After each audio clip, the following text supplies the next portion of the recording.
Hello everyone, welcome back to my YouTube channel basics of homoeopathy. मैं हूं doctor खुशबू सक्सेना और आज मैं आपके लिए लेकर आई हूं yet another topic, homeopathy and mucormycosis. Mucormycosis यानी ब्लैक फंगस। ब्लैक फंगस आजकल बहुत ज़्यादा हमको सुनने में आ रहा है। ब्लैक फंगस बहुत सारे लोगों को हो रहा है। तो ब्लैक फंगस है क्या? ब्लैक फंगस एक फंगल इन्फेक्शन है। ठीक।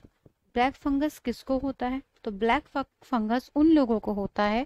बहुत सारे लोगों के मन में ही डर है, आते रहे हम डायबिटिक हैं, कहीं हमको ब्लैक फंगस तो नहीं हो गया। तो ऐसा कुछ नहीं है। ब्लैक फंगस उन लोगों को होता है जो कोविड-19 से रिकवर हो चुके हैं, या पोस्ट रिकवरी स्टेज चल रही है, या अर्ली रिकवरी स्टेज चल रही है। उन लोगों को कोविड-19 के ज़्यादा ब्लैक फंगस के ज़्यादा रिस्क है। येट अनदर, जो पेशेंट कोविड-19 प्लस कैंसर के पेशेंट हैं, कोविड-19 प्लस डायबिटिक पेशेंट हैं, या कोविड-19 प्लस उनका कोई ऑर्गन ट्रांसप्लांट हुआ है, उन लोगों में क्या होता है, इम्यूनिटी बहुत वीक होती है और कोविड-19 की वजह से उनको और ज़्यादा इम्यूनिटी कम हो जाती है। तो उसकी वजह से उनको फंगल इन्फेक्शन होना बहुत कॉमन होता है और बहुत हाई रिस्क पे होते हैं वो। बट अपने मन में ऐसी शंका मत लाइए कि ये हमको भी हो सकता है। नेक्स्ट, होम्योपैथी क्या रिलेशन रखती है इस ब्लैक फंगस से, ये मैं आपको आगे बताऊंगी। पहले मैं आपको बताती हूँ कि ब्लैक फंगस होता कैसे है। अब देखिए, जब किसी को कोविड-19 का इन्फेक्शन होता है तो उसके जो WBCs होते हैं, यानी कि वाइट ब्लड सेल्स, यानी कि हमारी बॉडी में जो भी वायरस, बैक्टीरिया या कुछ भी चीज़ जब एक्शन करती है तो उससे लड़ने के लिए उसका जो रिएक्शन होता है, जो हमारे WBCs, जो उनकी फर्स्ट लाइन ऑफ डिफेंस जिसको हम कहते हैं, यानी कि हमारे बॉडी के डिफेंस यानी कि सुरक्षा के मैकेनिज्म में ये सबसे आगे रहती है ये वाली लाइन। तो इस लाइन को हम कहते हैं फर्स्ट लाइन ऑफ डिफेंस यानी कि WBC। तो जो WBCs होते हैं वो कम हो जाते हैं, उसकी वजह से वायरल से वो लड़ नहीं पाते। तब क्या होता है? तब उन लोगों को दिया जाता है स्टेरॉइड्स।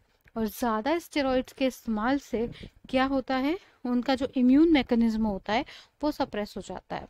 और वो सप्रेस होने की वजह से क्या होता है, उनको ब्लैक फंगस यानी कि म्यूकोरमाइकोसिस का खतरा बढ़ जाता है।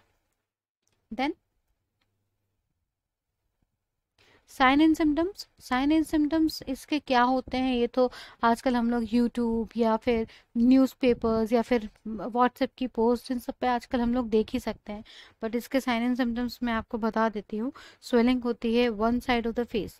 किसी भी साइड फेस पे आपको स्वेलिंग हो सकती है, या तो आंखों के पास हो सकती है, नाक के पास हो सकती है, आंखों के सराउंडिंग्स एरिया में हो सकती है। रेडनेस होती है आंखों में और आंखें सूज जाती हैं, कभी कभी अच्छे से दिखाई नहीं देता, कभी कभी डबल चीज़ें दिखाई देती हैं। ये उन लोगों में होता है जिनमें कॉम्प्लिकेशंस बहुत बढ़ जाते हैं। नेजल कंजेशन होता है, यानी कि नाक ठसी ठसी सी रहती है, नाक में से डिस्चार्ज होता है ब्लैक या ब्राउन कलर का।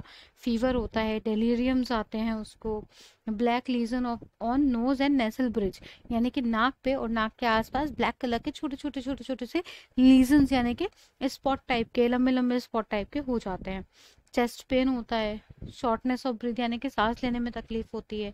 आंखों के आसपास ब्लू रिंग्स हो जाती हैं, यानी कि आंखों के आसपास नीले नीले कलर टाइप का हो जाता है। और पेरियोस्टाइटिस ऑफ नेजल बोन हो जाता है। ठीक। ये होगा sign and symptoms. So how can homoeopathy help with the disease? अब इतनी सीवियर डिसीज है, इतने ज़्यादा कॉम्प्लिकेशंस हैं, तो फिर इसमें होम्योपैथी कैसे काम कर सकती है? फर्स्ट ऑफ ऑल एक बात याद रखिए कि आपको ब्लैक फंगस के सिम्टम्स अगर लग रहे हैं कि आपको ब्लैक फंगस हो गया है या आपको ऐसा कोई इन्फेक्शन है, तो आप प्लीज़ डॉक्टर के पास जाइए, क्योंकि इसका ट्रीटमेंट घर पे होना पॉसिबल नहीं है। होम्योपैथी से आप बिल्कुल ठीक होंगे, 100% ठीक हो सकते हैं, लेकिन आपको डॉक्टर के पास जाना और अपनी बाकी की इन्वेस्टिगेशंस जैसे कि MRI, CT स्कैन, ये सब कराना बहुत ज़्यादा ज़रूरी है। प्लस आपको एंटी फंगल इंजेक्शन लगना भी बहुत ज़रूरी है, क्योंकि आपको जल्दी से ठीक होना होता है, डॉक्टर के सुपरविजन में रहना होता है। तो होम्योपैथी कैसे हेल्प करेगी इस डिसीज के साथ? तो होम्योपैथी आप लोग जानते हैं कि सिम्टम सिमिलैरिटीज पे बेस्ड होती है। तो इन सब सिम्टम्स को देख करके गवर्नमेंट ने, आयुष वालों ने कुछ मेडिसिन इसके लिए छांटी थी, जिसमें से दो मेडिसिन का सबसे ज़्यादा नाम आ रहा है, जो है एसिड फॉस्फोरस और आर्सेनिक। लेकिन हमारे होम्योपैथी में एक बात साफ कही जाती है कि हर केस हर दूसरे केस से अलग होता है।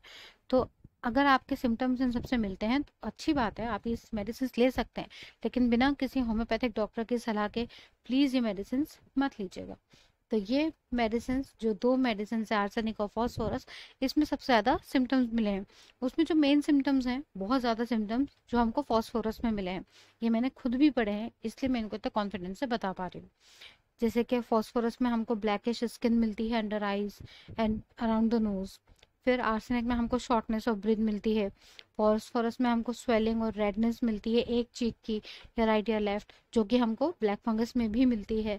चेस्ट पेन मिलता है, फीवर मिलता है, आंखों में जलन मिलती है, आंखें सूजी हुई मिलती हैं, नेजल कंजेशन मिलता है, जो कि आर्सेनिक में भी मिलता है और उसमें भी मिलता है, ब्लैक फंगस में भी। सोलन फेस होता है, जो आर्सेनिक में भी है, फॉस्फोरस में भी है, ब्लैक फंगस में भी है। नेजल कंजेशन फॉस्फोरस, आर्सेनिक और ब्लैक फंगस तीनों में है। हेडेक, नेजल कंजेशन और सोलन फेस, ये 3 चीजें फॉस्फोरस, आर्सेनिक और ब्लैक फंगस तीनों में है। ब्लड विजन और डबल विजन फॉस्फोरस में आपको मिलेगा। ठीक, इस तरह से बहुत सारे सिम्टम्स जो है वो मैच करते हैं हमारी होम्योपैथिक मेडिसिन से आपकी ब्लैक फंगस डिसीज से। सो अगर आप अपने घर पे हैं, अगर आप ठीक हो गए हैं, अच्छी बात है, आप ठीक हो गए हैं, कोविड से रिकवर स्टेज में आप आ गए हैं, बहुत अच्छी बात है। अपना और ज़्यादा ध्यान रखिए।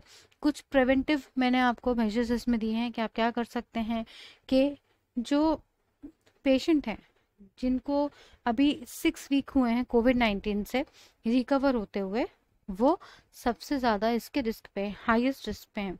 अपना ध्यान रखिए, मेंटेन कीजिए प्रॉपर हाइजीन, बासा खाना बिल्कुल भी मत खाइए, एक हेल्दी डाइट लीजिए, योगर्ट लीजिए, नुगेट यानी कि दही, और मोस्ट इम्पॉर्टेंट अपना माइंड और अपनी सोच को पॉजिटिव रखिए। ये बिल्कुल मत सोचिए कि हमें अगर ये बीमारी हो गई है या अगर हमें कोविड हो गया था तो हमें ब्लैक फंगस होगा ही होगा, ऐसा कुछ नहीं है। आप रिकवर अपने आप को कर सकते हैं, बस अपना आपको ध्यान रखना होगा, हाइजीन मेंटेन करना होगा, ब्रीदिंग एक्सरसाइज कीजिए, योगा कीजिए, अपनी फैमिली के साथ रहिए और अच्छे से रहिए। That's it. सो आपको अगर वीडियो अच्छा लगा हो तो प्लीज़ इसको लाइक कीजिएगा, शेयर कीजिएगा और सब्सक्राइब कीजिएगा। Thank you so much.